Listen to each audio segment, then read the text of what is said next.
We're going to pick up the life of David's story, an interesting little sidelight. The congregation for which I am privileged to pastor, I'm supposed to be stepping down in a few weeks from that. And I had anticipated when I started this series, way back when, I think it was in July, that I'd be done in time for me to be done up there. So one of my parishioners said, I don't know, I'm going to have to start coming to the Grandville Bible studies to figure out how this all ends. So you might be expecting a couple of folks from there. I had a conversation with my wife yesterday or the other day, and we were discussing the most recent message that we preached in Baldwin, which we're a little farther. We're at 2 Samuel 14, but 13, I should say. The challenge in some of these chapters, and my comment was to her, it's sometimes hard to create an outline because, preachers and pastors, they all like, 3 points in a poem. You want things organized and delineated well. And, the fact of the matter is some of these chapters just don't outline well. And, Deb reminded me, it was a pretty insightful comment. She says, well, a lot of our lives don't outline well either. And, what David is now experiencing is what I have suggested in your notes is a descent into a more difficult life pattern. I would call it almost a cascading, a descent into despair, fueled by the twin towers of fatigue and fear. And I don't think we realize sometimes how much fatigue and fear combine to make our lives more difficult, and we become, it seems to me, our own worst enemy. Look at the very first expression in 1 Samuel 27. Then David said to himself, now I will perish one day by the hand of Saul. I've observed something spending a number of years riding a bicycle on hard asphalt trails, like a sidewalk, only it's asphalt. And it's an interesting little observation. I'm riding my bike actually between South Haven and Van Buren State Park. There's a nice little road there when we were there. And I observed in the middle of this asphalt, there's a tiny crack. And in that crack is somehow a weed. Now, if you've ever noticed this, explain to me how a tiny, rather fragile weed can make its way through hardened asphalt. I don't understand that. Maybe some of you who are more intelligent can explain that to me later. But it suggests to me that even something as what I would consider as non-permeable as asphalt can be subjected apparently to enough pressure by a weed that it can get through that asphalt. And my point is that even the strongest of lives, folks, can be toppled by seemingly the weakest of intruders. Okay? So lest you lose heart with David, and by the way, if you think he's gone south now, wait till 2 Samuel 13, 11, 12, 13, 14, and those are going to be some difficult years. I'm not, I didn't enjoy preaching 2 Samuel 13. It's the whole story of Tamar, and it is not a happy passage to preach. But recognize that that's where I think David is. The earlier challenges to Goliath, calling him to bow to the superior God, that's right now a memory. Okay? Because right now David is thinking about survival. He has reduced his life, I think, to what do I need to do to survive? And that survival he has now brought upon his own burden. I'm a history buff. Of course, I love recent history, and I know Some of you may have lived, my parents anyway, had lived to see FDR, so you are very much aware of Franklin Delano Roosevelt's comment, the only thing we have to fear itself. Well, looking back on that with some perspective, that quote came at the height of the Depression, if my memory serves me correct, and it was a tremendously difficult time. I wonder if there's anything worse, though, than the fear of fear. I wonder if there's a failure somewhere along the line to fear God at the most. Remember Solomon's comments at the close of Ecclesiastes, fear God. After all it's said and done, he came to the conclusion, fear God, keep the commandments. I think that's pretty sound advice. So what I'm really suggesting here at the beginning is that somewhere along the line, David's fear model has been rearranged to suggest that he fears the Philistines and he fears Saul and he fears some of these things greater than he fears God, and I think that's a problem. Israel, of course, as you know, has long prided itself on its security and aggressiveness and military adroitness, I guess is the word. I have news for you. On October 7th, that was shattered in some cases by nothing more than a drone, which took out some of their security positions and made it easier for them to be compromised. Again, a tiny weed is all it takes sometimes to push through some asphalt. So I am reminding us here, and it's easy, oh my word, it's easy for me to look back and be critical of David, but it is a perspective that we complicate our lives when in defiance to God or deference to others, we practice deception. Now, I want to go back, and I've noted a couple of Psalms here for you, and I want to have you go there and just look at them for a minute. Psalms 10, and then this preparatory comment. When we are in despair, or certainly David is in despair here, and I'm suggesting to you that truth is slowly being leached away from his life. Webster defines leaching as a dissolving out by the action of a percolating liquid.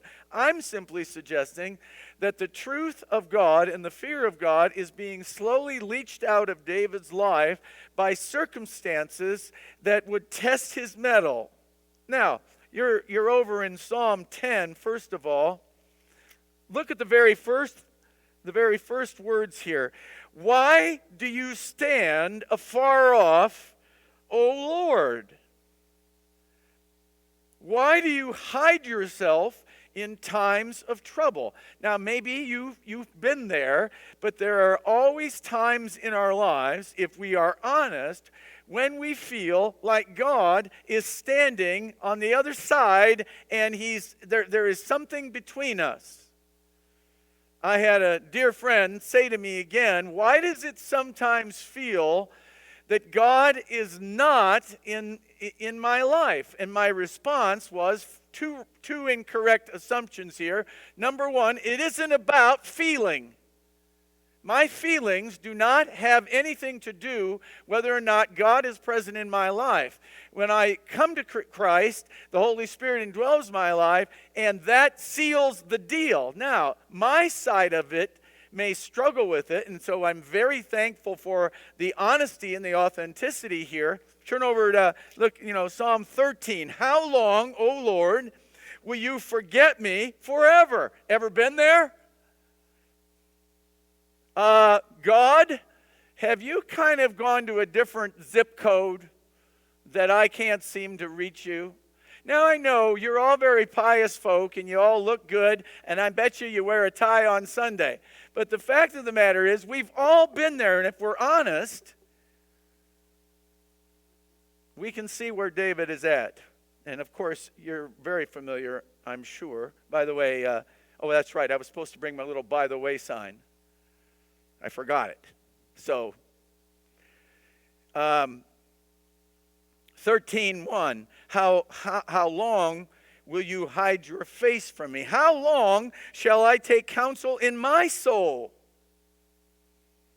Now, God hasn't changed his address. It's just that the pressure and the challenges and the fear that we have allowed to overwhelm us has changed our thinking. And of course, you're very familiar with Psalm 22:1. I won't take you there.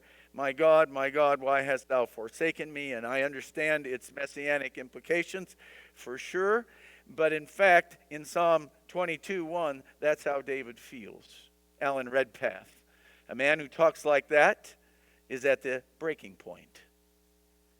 It would seem on the surface, Redpath continues anyway, that David had ample reason to feel as he did. Back to 1 Samuel 27, David said to himself, and it's very interesting, by the way. If I had to offer some counsel here, I don't think this is in your notes, but it just occurs to me. If I had to offer some counsel, I think I would rewrite this, and David said to himself, my hope is in the Lord. Psalm 42:1, or Psalm 42 and 43, which are a combined psalm. What I call the best self-help you'll ever find. Why are you in despair, O my soul? Hope in God is the mantle there. But David said to himself, now I will perish one day by the hand of Saul. And there is nothing better for me than to escape into the land of the Philistines. And I want to say, why? Why do you want to go back there? You remember when David was there before. It didn't go well. Remember? The beard and the dribble and the spittle running down. You remember that part, right? And so how bad a situation is it that David wants to go back to the scene of the crime, so to speak? So I have what I call here this morning, again, the difficulty of outlining material sometimes and getting it into a nice, easy, preaching-ready outline. So I don't have that for you this morning. But what I do have is a 4-alarm error. Okay? Assumption number 1. And again, I'm going to argue here that these are faulty assumptions. And can I just say it? We make the same all the time.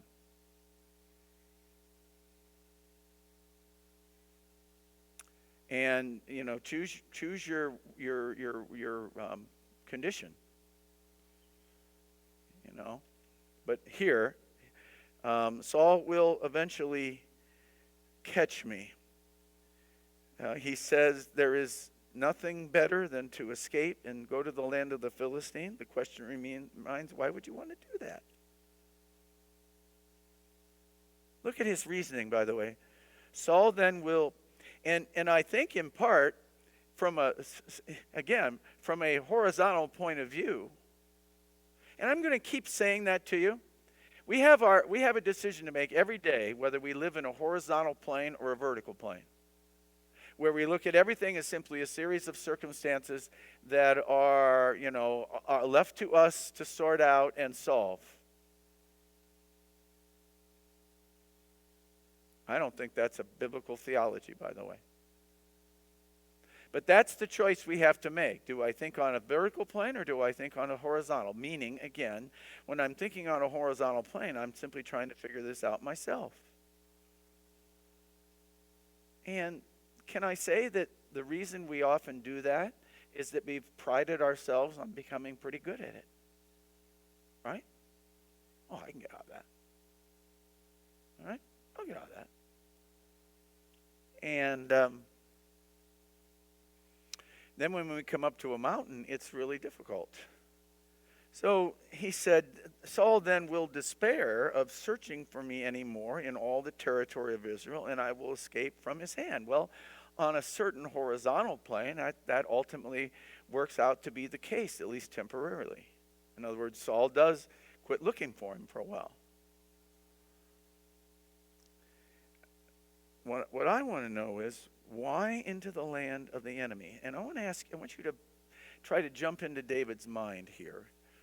How bad is he that he has made, this is the same guy who said, or when he was with Achish before, oh yeah, remember him? He's the one, Saul has slain his thousands, but David has 10,000.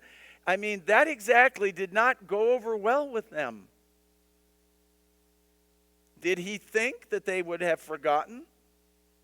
Did he think that that somehow he can make all of that right? In other words, some of the thinking that we utilize in the midst of difficulty is at the least bad, at the worst unbiblical. So can I encourage you to think biblically about whatever situation you find yourself in, from sickness to financial? Can I encourage you to always push yourself to think biblically about whatever mess we find ourselves in?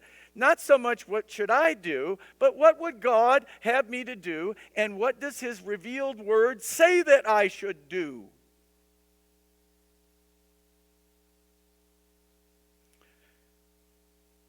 And why, my last question, did David surrender his trust in the living God?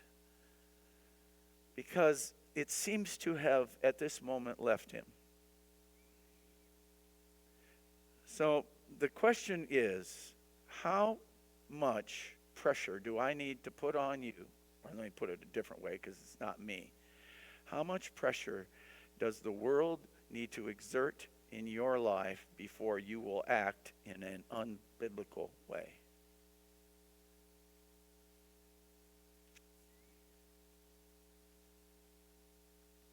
And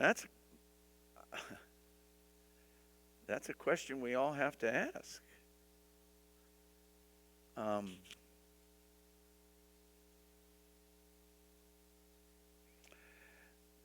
thinking about all of our elected officials recently who are coming under scrutiny for improper financial dealings, immorality.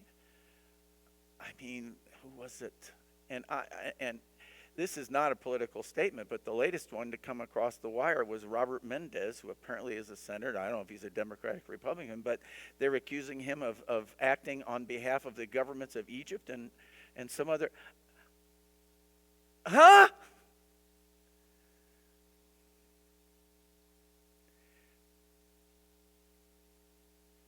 In the Civil War, if you were found to be acting for the other side, you were shot on sight. Ask questions later. All I'm saying is that there is undoubtedly pressure that's exerted on people, and that pressure then pushes them to act in ways that are clearly ungodly, unbiblical, and theologically wrong. I'm a theology guy. I try to order my behavior by what does the text of Scripture inform me about. So anyway, that's the first assumption. Saul will eventually catch me. And we can say, well, come on, David, why aren't you trusting God? Well, I can ask that in our own lives, can't we? I'm trying to figure out, here's one for you. Doesn't involve you. I'm trying to figure out me. In that in a month, my world is going to change, and significantly, because I won't have anything to do on Sunday. And I haven't had nothing to do on Sunday for about 30 years. And so, Lord, okay, and there's some other components that you don't necessarily need to know about, but the fact of the matter is, I'm a little anxious about that. And I have been really good over the years at getting employment. The question is, in the meantime, have I surrendered a certain amount of faith in the living God to do. And I have this idea that God's sitting back going, okay, Congrove, when you get ready to really trust me, then I'll do something good. I mean, that's not exactly correct. But all I'm saying is that pressure exerted in our lives, and do not also fail to understand how much the devil understands our weaknesses and how much our flesh plays into our weaknesses as well. And David has come to the conclusion in his head that Saul's going to get me. And so extraordinary situations require extraordinary solutions. Except there's nothing extraordinary about this. It's stupid. Okay? And I'm going to argue, not only is it stupid, it's well, you could make the argument that it's murderous. I'll get to that in a minute. Now, assumption number 2. I love this one. Let's go back to the text. So David arose, verse 2, and crossed over, he and the 600 men who were with him, to Achish, son of Maoch, king of Gath. Same guy, in my opinion. And David lived with Achish at Gath, he and his men, each with his household, even David with his 2 wives, Ahinoam, the Jezreelitess, and Abigail, the Carmelitess. I could say that she was a real sweetie, but that would be a little much of a pun. Sorry, Carmel, sweet, never mind. Sorry. Nabal's widow.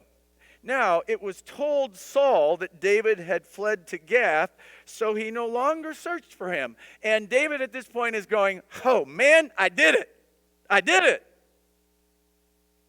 Patting himself, in a sense, now the text doesn't say that, but, in a way, he patting himself on the back. Part 1, I'm alive. Okay, I'm alive. Now, verse 5.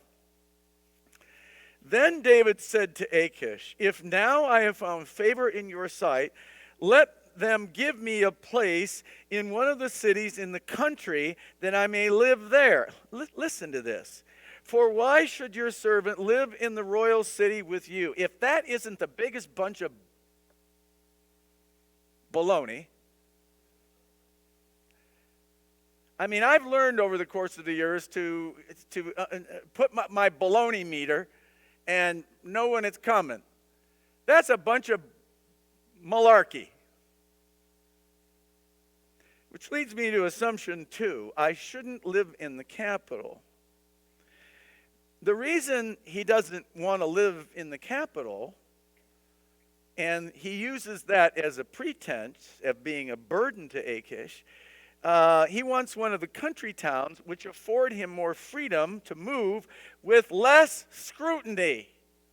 That's like saying, I don't want to live in Detroit. I prefer to live in Paradise. Isn't Paradise up in the UP? Population 12 or something? I don't know. Because he wants to be able to escape the scrutiny that would come from him living so close to Achish. So his assumption that the capital is not the best place is built upon, in my opinion, and you're just getting my opinion here, on a false narrative. In other words, it may have some truth in it, but it's largely done for other reasons. And it's an interesting choice that he winds up with down at the southern border in Ziklag. It had been given to the Simeonites in Joshua's time. It's rather a barren area by this point. Not a lot of people living there, but it's been taken by the Philistines, and it's proved to become a land of little use for them. And it's kind of a burden, and it's also down by the border with Judah. It's close. It's away from the capital, and it's down in the areas of Judah. Okay? That's where he wants to go. So Achish gave, this is verse 6, so Achish gave him Ziklag that day. Therefore Ziklag, has belonged to the kings of Judah to this day. The number of days that David lived in the country of the Philistines was 1 year and 4 months. So again, it's hard sometimes to keep our context of the timeline. But he's living there for 1.5 years.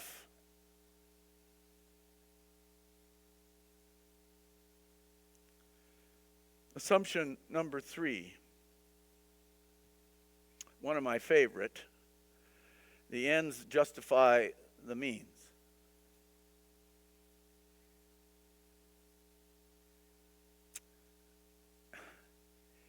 You don't understand, Pastor Mark. This woman that I've been married to is a real jerk. And the Holy Spirit is telling me that I should get rid of her. Uh-huh. Look at the text, verse 8. Now David and his men went up and raided the Geshurites and the Girzites and the Amalekites, for they were the inhabitants of the land from ancient times, and they are perpetually the enemies of Israel. Agreed. Okay? And under other circumstances, God has told his people, and we don't like this in modern thinking because it seems not fair, but the fact of the matter is, prior to the Jews entering the land of Canaan, they were told to eliminate the inhabitants. And I don't like that. You may not like that, but that's what they were told to do. So they are, in effect, the enemies of Israel, okay? As far as you come to Shur, even as far as the land of Egypt. David attacked the land and did not leave a man or a woman alive.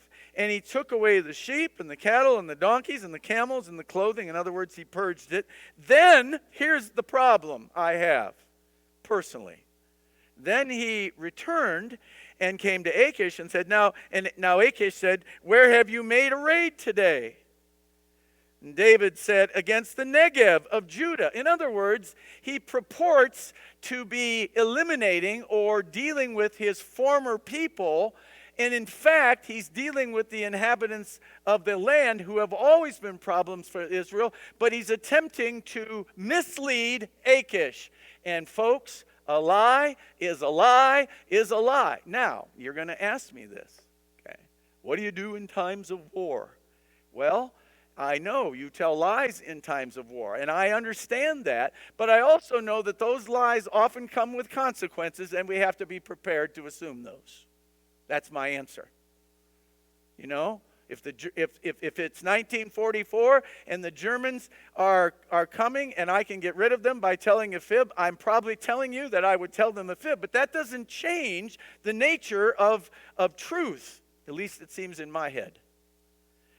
So the assumption number 3 is his attack on the Geshurites, the Girzites, and the Amalekites were all the work of plundering the enemies of Israel. And in David's mind, the details are not as important as the final result, eliminating the enemies of God. I understand that. The only problem is he rationalizes it so that it can afford him the safety he so desperately needs from Achish.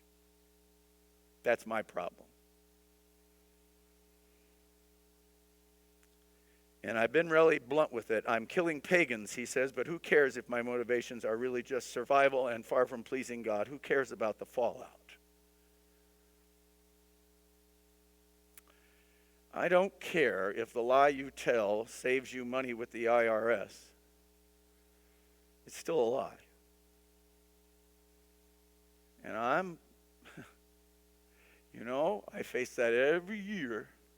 I used to know a pastor. I used to know a pastor back in Arizona. This was while we were trying to start our church. And this guy, trying to think, The situation was there was this church in town, fairly big church, and I think this young man, was a pastor there. I can't remember, youth pastor or whatever. And he was paid X amount of dollars, and he claimed all of that as housing allowance. And so he had an income of like $12 a year and a housing allowance of like, I don't know, 50 grand, we'll say. Why? So he didn't have to pay taxes. The only problem with that is I ask my tax preparer about that every year. How much can I take? And her answer, and my dear friend Ron Hoving, who used to be my tax preparer, used to tell me the same answer every year. He probably got so tired of telling me this. You know, Mark, you can only take that which is that your property could rent for at fair market value. I got so tired of hearing fair market value. I want it all to go in there. Well, you can do that, but it's not legal, Mark. Oh. Is there a problem with that? No. So what I'm saying to you is the ends do not justify the means. In other words, while it may have been God's desire to eliminate these pagans from the face of the earth, and frankly, in Old Testament thinking, it was. The fact of the matter, you are manipulating the truth so as to couch what you are doing in terms that will appeal to Achish and ingratiate him, ingratiate yourselves to him as his hosts. Verse 10, where have you made a raid today? Well, I've been down there, eliminating the foes of the Philistines. Well, no. He led Achish to believe that he was fighting against his old comrades, his old heritage.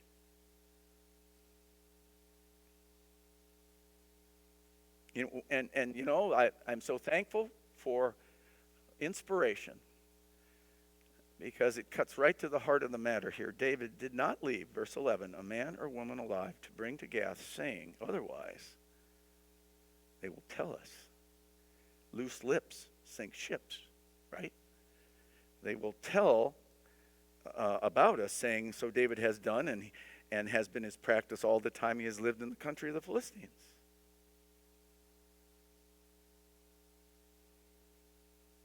Which leads me,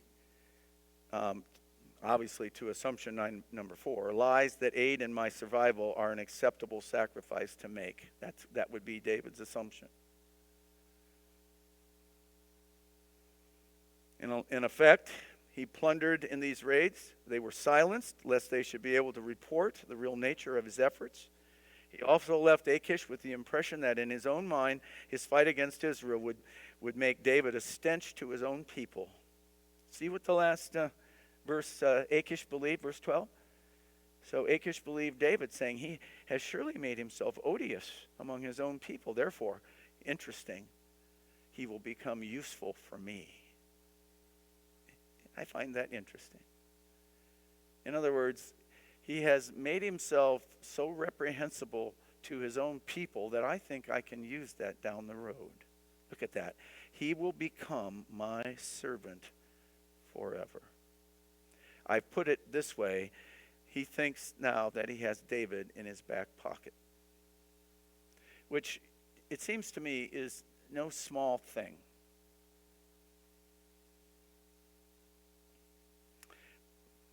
But it has come, it seems to me, at the expense of truth. And down the road, I can't remember where, but somewhere soon here, basically Achish's understudies, or underlings, I should say, are going to say, this guy you got to get rid of this dude. He is not going to cut it. We cannot have him. And because David's going to get in a fix where he's now positioned against fighting directly against his home people. And we'll talk about that down the road, but that would cause you some consternation. How am I going to get out of this? So there is something at work in David that none of us should approve of in others or ourselves. And that is The spiritual capital that has been built up over the years is now being compromised by the twin challenges of fear, and I might add here, a need for survival. Now, this is a short chapter, and you think I'm done, but I'm not. I have never been limited by, how many verses? 12. Never been limited by 12 verses. So I want to give you a 4-point rebuttal, if I can here, and some applications, and then we'll be done. All right, we'll go at it that way. What might God's response be to the argument and actions that David has advanced? And I know this seems obvious to us.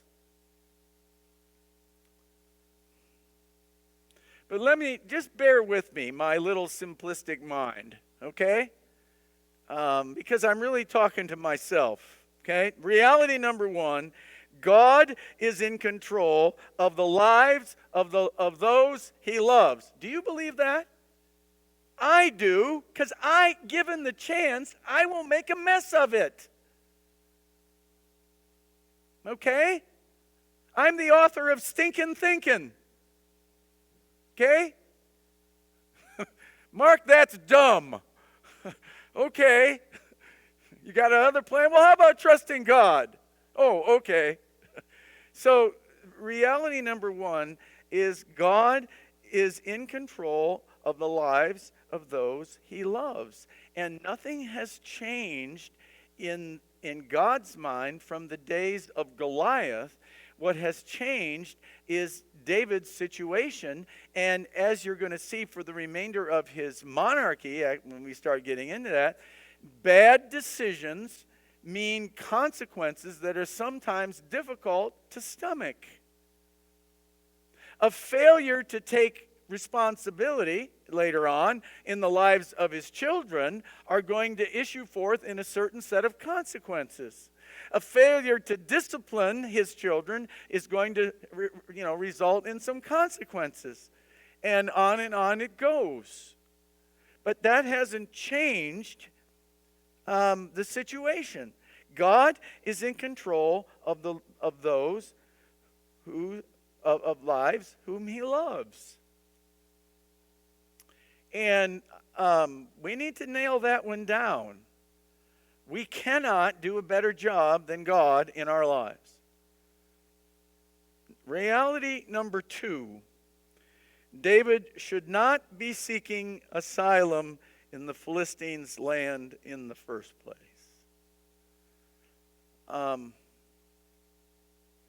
It's like the movement many of the patriarchs made.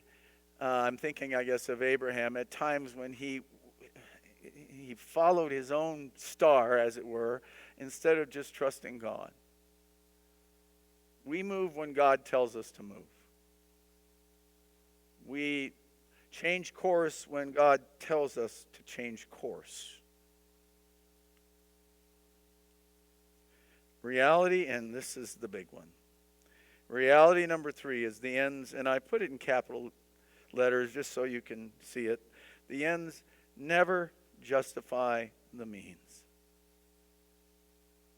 And when we begin to utilize situation ethics, we have gone down a path that is it's a rabbit hole. Okay? In a situational ethic, we suggest that we should assume the role that only God should have in our lives.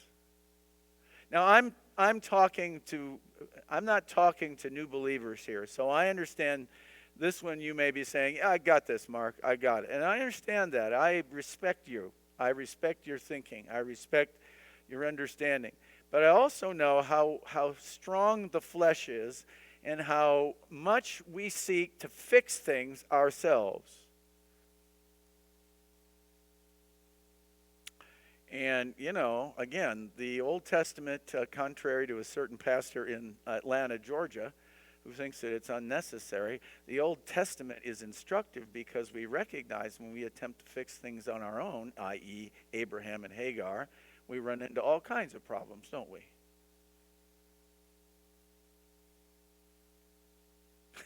thinking of all the president's staff over the years. I think Colson was known as the fixer at one point, and they fixed themselves right into jail time. And yeah, it's reality number 4. And here's the one place where I don't have the complete answer, and I understand that. While lying is sometimes executed under extreme duress, I'm thinking, here's where I always go back to in my head. How many of you read The Diary of Anne Frank? Yeah, I had to read it in high school. Can you believe that? I had to read it in a public high school. And I remember in that book and others like it, Corrie ten Boom, similar things, but specifically in The Diary of Anne Frank, what they went through to find being hid from the Nazis. There used to be a gal lived in this area.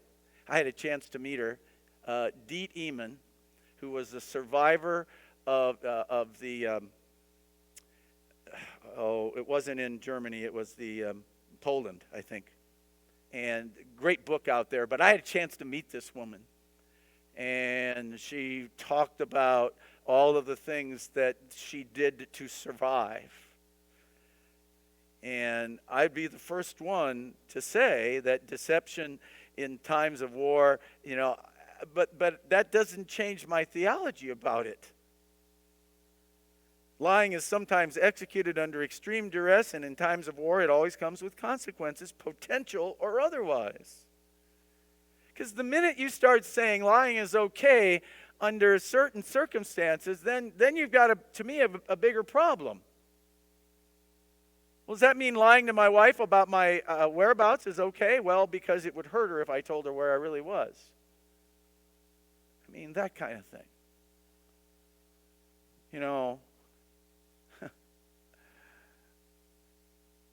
She has a friend.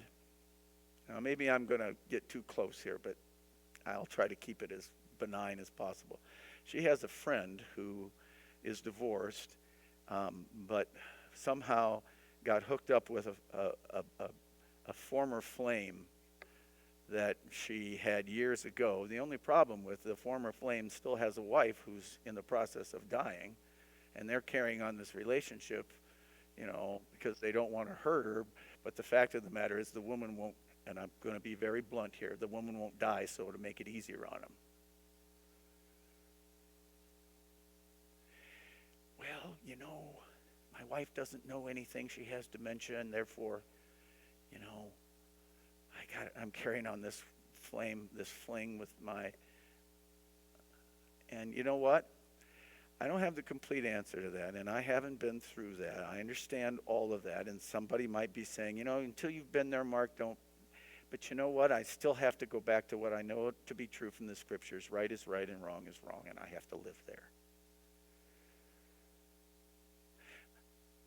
I know I'm lonely.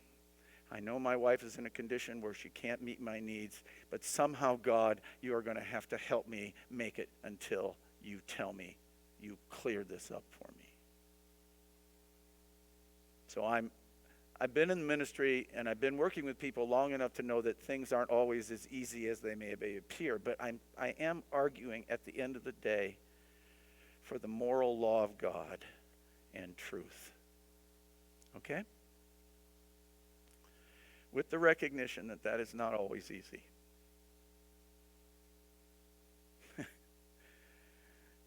We just got back from Iowa, and my wife's nephew just lost his wife to cancer. They have 10 children. And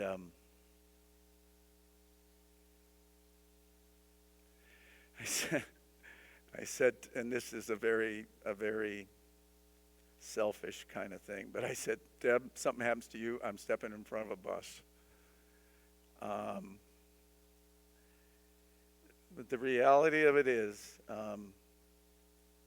we have to operate in truth. In the case where lying becomes necessary, not for the above reasons, but because of bad judgment and a failure to trust God. That's where often we come into that. So let me, if I can, leave you with a couple of applications from this rather messy situation. Here's one more little thinking. I'm working through this. Do you think, and I don't know that I have the answer to this, but do you think the people that David slaughtered in the name of security, do you think that ever came back to bother him? I think it did. I think it did. Now, I can't give you chapter and verse yet.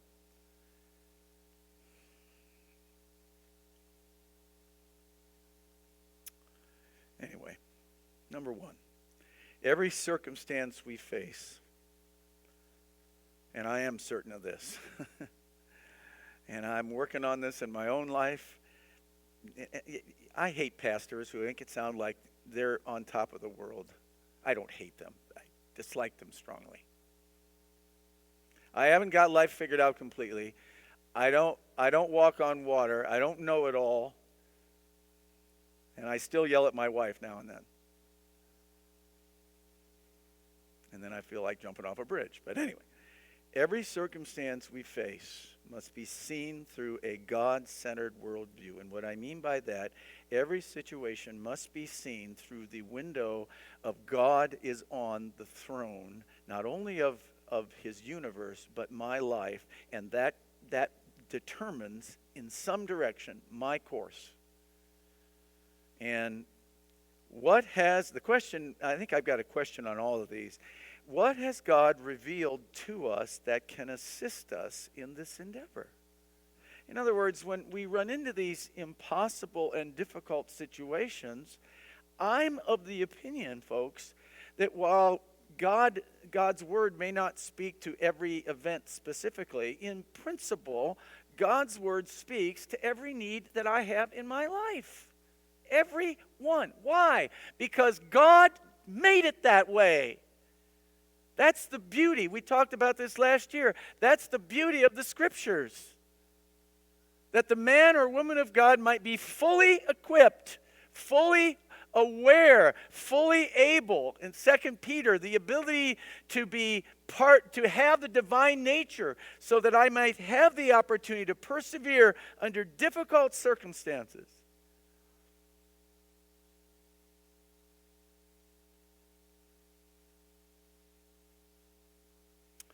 Was it the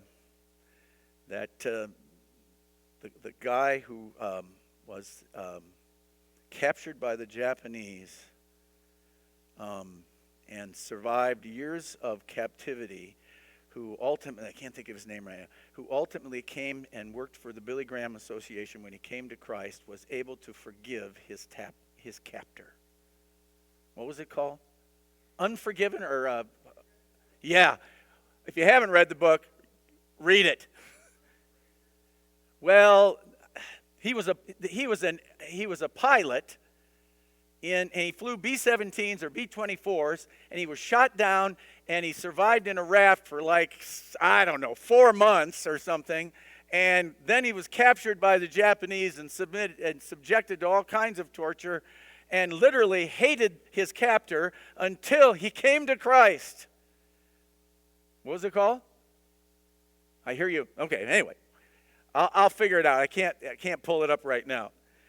What has God revealed to us that can assist us? It's the same ability that Corrie ten Boom executed in the lives of her captives, which I find very difficult to wrap my mind around. Secondly, so I've got every circumstance. Number 2, every decision must be motivated. This is where where the rubber meets the road. Every decision must be motivated by the claims that God has on our lives. In other words, and I love to come back to this in so many ways. Paul, I think in Romans, gives us some great tools for behavior. He says, you were bought with a price. glorify God in your body. And then somewhere else close to that, it's 1 Thessalonians 4, that we have this opportunity to live up to the level of our calling. Wow! Mark, you are to live your lives at the same level of your calling. Put your mind in that one. If you read that whole chapter of Ephesians 1, it is this amazing single sentence, largely, of what is ours. And that means that God has the ultimate claim on my life. I belong to Him. He bought me. There's a song, a big hymn we sing. Anyway. At least I remember to show up here. Every decision must be motivated by the claims that God has on my life. What does God require of me? Every morning when I show up here, I sit out in that parking lot. I always park behind Richard's car because I think there's something halo-ish about that. I don't know why. But I always pray that I would not say something stupid, but more importantly, that I would say what God wants me to say and refrain from that which I'm not supposed to say. And I'm usually good at that, but now and then it fails me. Every decision must be motivated by the claims that God has on my life. Thirdly, so I've got every circumstance, every decision, here's where it comes right into our living room. Because the only thing, according to Chuck Swindoll, the only thing we can control is our own attitude. I think he's right. Every attitude we manifest should reflect the character of God. Now stop for a moment. If I could put a Selah in there, I would. Every attitude.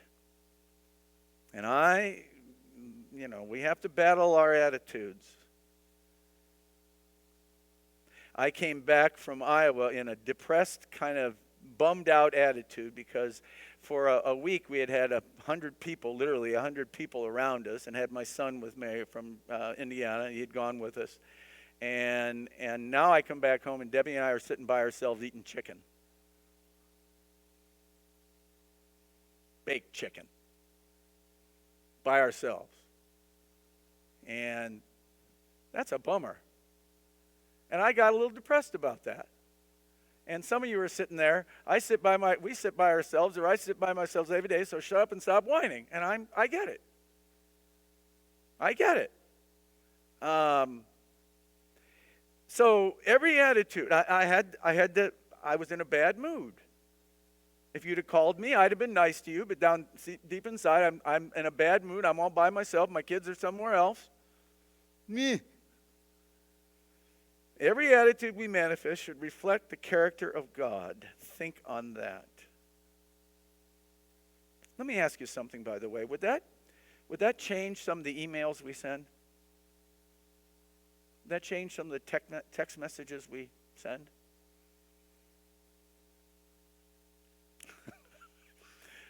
I am now a member of Priority Health Key Plan, right?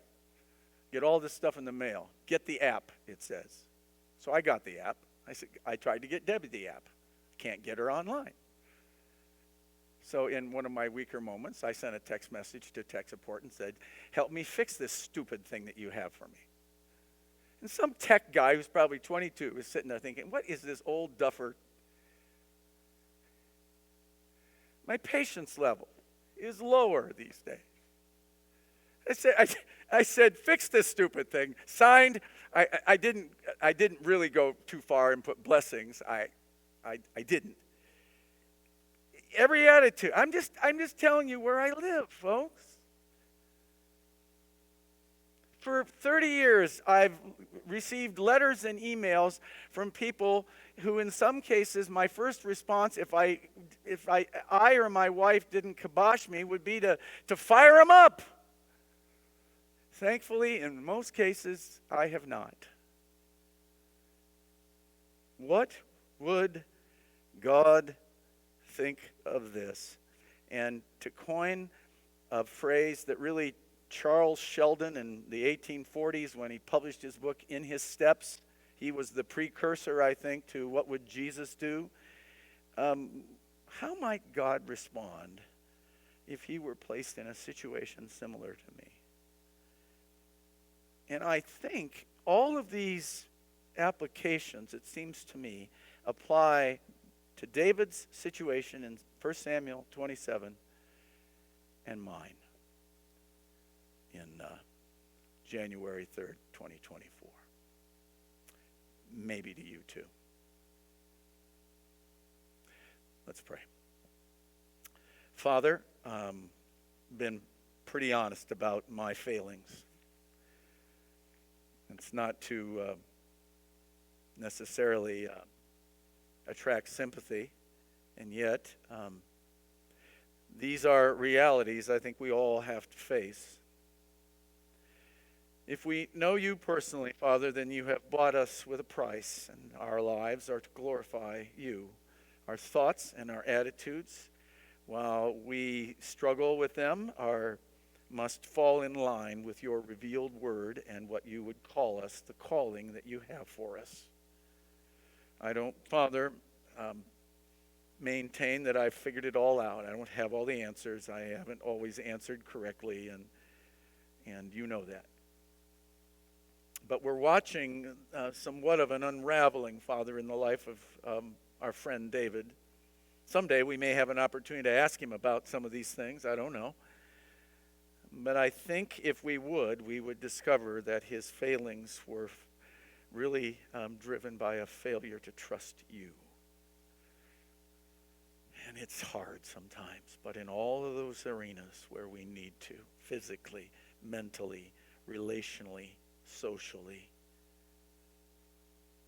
I pray that you would help these dear folks do that very thing as you're helping me. In Jesus' name we pray. Amen.